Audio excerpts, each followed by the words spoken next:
ဦးချင်းဝဲမင်္ဂလာပါခင်ဗျာ မင်္ဂလာပါခင်ဗျ ကဲပါပထမဆုံးအနေနဲ့ဒါတို့ဒီ BNB ပွဲမှာလာပြီးတော့မှအကဲဖြတ်တိုင်းအနေနဲ့အားဖြည့်တာရောနောက်ပြီးတော့တချင်းလေးလဲဆိုတော့တွေးလိုက်တဲ့ခါကျတော့အဲ့ဒီရဲ့ခန်းစားချက်လေးပြောပြပါအောင်ဗျဟုတ် ခံစားချက်ကတော့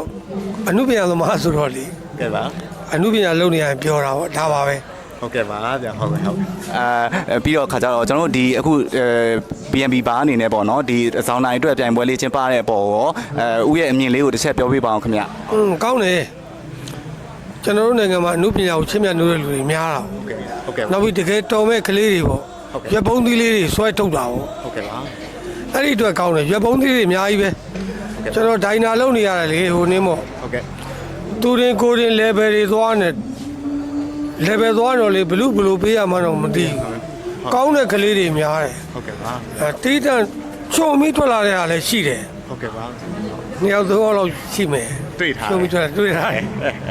အမေတေချာတော့ဒါကြည့်နေရဥချင်းဝဲလောက်တော့ဘယ်သူမှမကောင်းကြဘူးအဲ့ဒီတစ်ခုကိုရှင်းပေးပါအောင် ကျွန်တော်တော့ဘလူးကမမဲဘူး နော် မမဲတာ မဲတာ ဟုတ်ကဲ့အကုန်ပြူတယ်အဲ့ဒါပဲ ဒါတို့ဒီ BNB Bar and Restaurant အတွက်ဆူတောင်းစကားလေးပြောပြပါအောင် ဒီထဲမှာနေရထိုင်ရလဲအားလုံးအဆင်ပြေပါတယ် ကဲပါ ခုနေမို့ ဟုတ်ကဲ့ ဘ ပါ ယ်လိုခေါ်မလဲဆိုတော့နောက် ဟုတ်ကဲ့ ဘားတွေထိုင်မယ်ဆိုရင်တော့ ဟုတ်ကဲ့ပါ BNB ကိုမမေ့ပါနဲ့လို့ပဲပြောချင်ပါတယ် ဟုတ်ကဲ့ပါခင်ဗျာဦးကျော်ဝဲကျေးဇူးအများကြီးတင်ပါတယ်နောက်ထပ်ပွဲတွေရှိလို့ရှိရင်လည်းဒါတို့ BNB နဲ့ဆက်လက်ပြီးတော့မှ join ပြီးတော့မှအားဖြည့်ပေးပါအောင်လို့ကိုကြီးတောင်းပါတယ်ဦးကျော်ဝဲ လှုပ်ပေးပါမယ်မြန်မာသားဆိုတဲ့လူတွေပါအောင်လုပ်ပါလို့